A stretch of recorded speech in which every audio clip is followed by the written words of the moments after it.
جو پاکستان میں پہلا ٹی وی اسٹیشن تھا وہ کہاں کھولا گیا؟ کراچی میں۔ پاکستان میں پہلا پی ٹی وی پاکستان ٹیلی ویژن اسٹیشن جو بنا وہ کراچی میں بنا اور ایوب خان کے دور میں بنا۔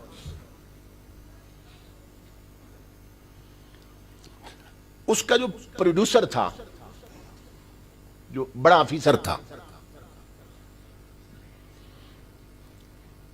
اس کو ایم ڈی کہہ لیں آپ، وہ ذوالفقار علی بخاری تھا۔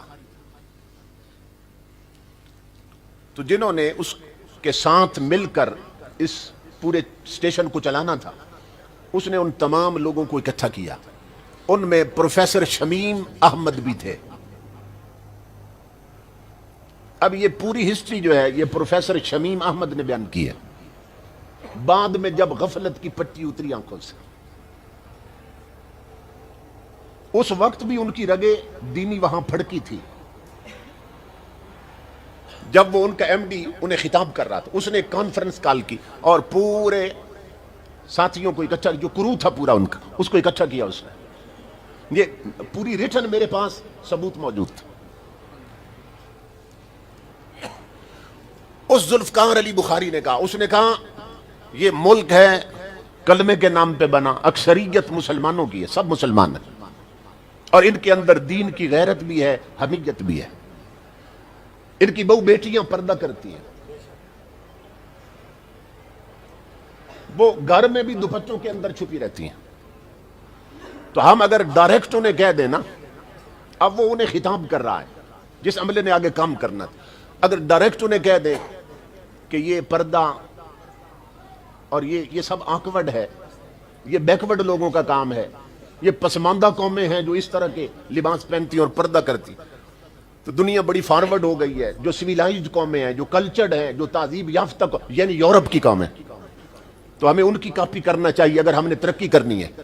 تو وہ انہیں کہنے لگا کہ ڈائریکٹ اگر ہم کسی مسلمان کو کہہ دینا کہ بہو بیٹی کا پردہ ختم کروا دو، تو وہ اتنے غیور ہیں کہ ہماری گردن کاٹنے لگ جائیں گے۔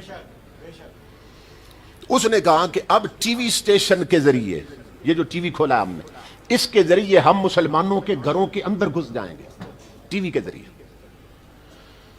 اور جو کام ہم ڈائریکٹ انہیں کہہ کے نہیں کر سکتے، وہ ہم ٹی وی پر پیش کیے جانے والے پروگراموں اور ڈراموں کے ذریعے کریں گے۔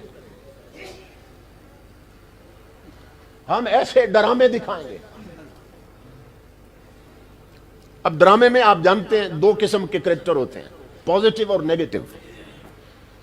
اس نے انہیں کہا کہ ہم نے جو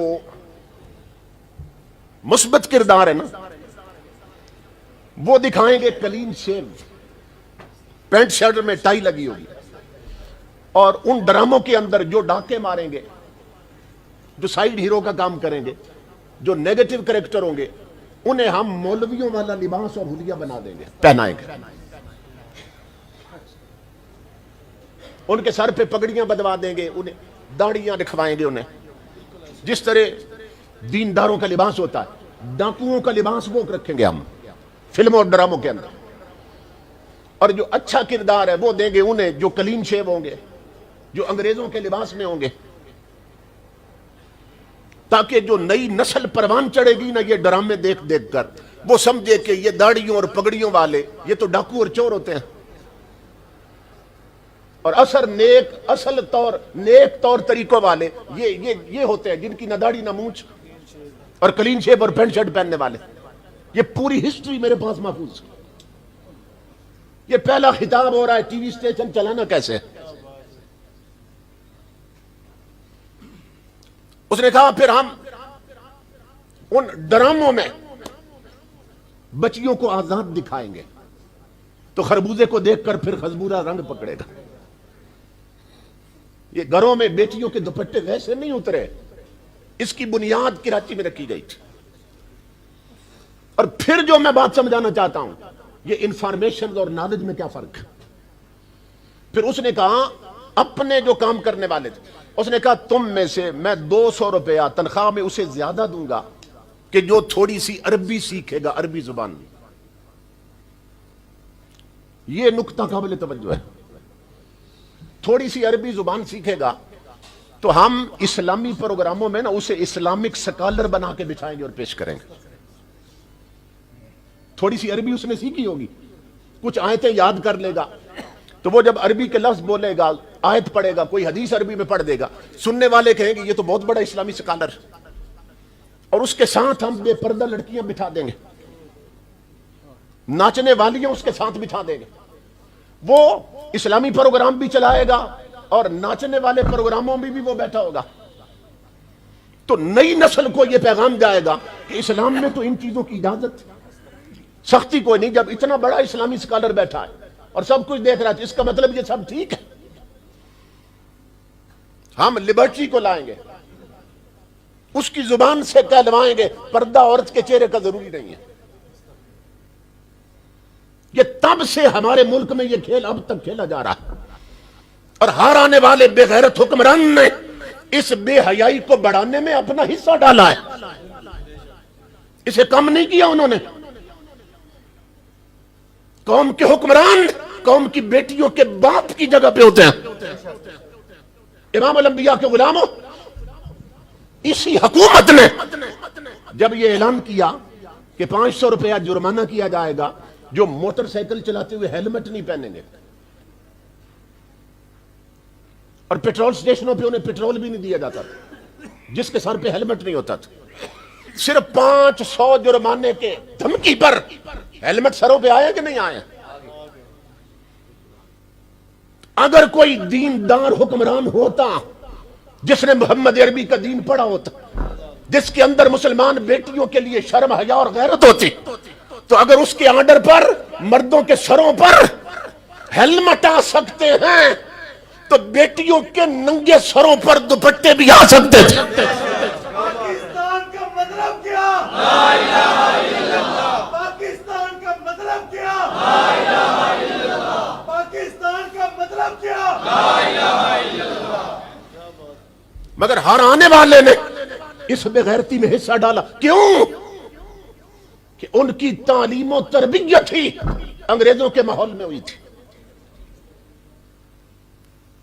یہ صرف انگلش میڈیم سکولوں میں پڑھنے والے, اور یہ یورپ سے پڑھ کے آنے والے, ان کی استاد یہودی عیسائی کافر. تو انہوں نے کافر استادوں سے جو کچھ پڑھا وہی انہوں نے سمجھا, اور جو کافروں سے سمجھا وہی اب قوم کو سمجھا رہے ہیں. نتیجہ یہ بنا کہ دل کے پھپولے جل اٹھے سینے کے داغ سے, اس گھر کو آگ لگ گئی گھر کے چراغ سے. علامہ اقبال نے ایسے ناہنجانوں کے بارے میں کہا تھا کہ تیرا وجود سراپا تجلی افرنگ, کہ تو وہاں کے عمارت گروں کی ہے تعمیر. اقبال نے کہا تھا تیرے چہرے کو دیکھ کر مدینہ یاد نہیں آتا, لندن یاد کیوں آتا ہے؟ تیری شکل و صورت, تیرا رہن سہن, تیرا لیونگ سٹائل, تیرا کلچر انگریزوں سے ملتا ہے, مصطفیٰ سے نہیں ملتا. کیوں؟ کہ تیری پرورش ہی اس گندے ماحول میں ہوئی ہے. تیرا وجود سراپا تجلی افرنگ, کہ تو وہاں کے عمارت گروں کی ہے تعمیر. اور اسی پر علامہ اقبال نے کہا تھا. ادھر ہمارے میڈیا نے یہ کھیل شروع کر دیا, اور ادھر ہمارے اوپر لارڈ میکالے کا بنایا ہوا ایجوکیشنل سسٹم وہ مسلط کر دیا گیا. کالجوں میں, یونیورسٹیوں, میں پنجاب یونیورسٹی سے فارغ ہوں, میں نے ماسٹر کی ڈگری وہاں سے ایز اے ریگولر اسٹوڈنٹ لی ہے. امام الانبیاء کے غلاموں, پنجاب یونیورسٹی میں جنرل مشرف کے دور سے مسلمان بچیوں کے لیے ناچنے کی کلا سے بھی شروع ہو چکے ہیں.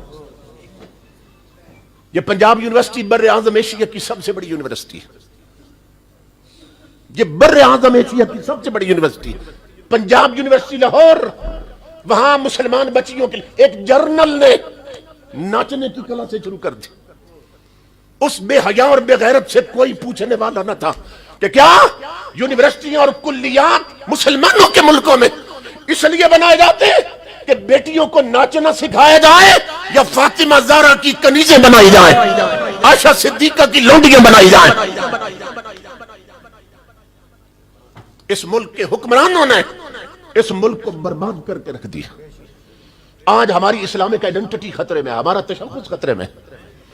تو میرے آقا کے غلاموں, یہ ہمارا مذہبی ملی اور قومی فریضہ ہے کہ ہم اپنی نسلوں کی گھٹی میں مصطفیٰ کا قرآن رکھ دیں اور انہیں لائیں اس تحریک لبیک کے پلیٹ فارم کی طرف.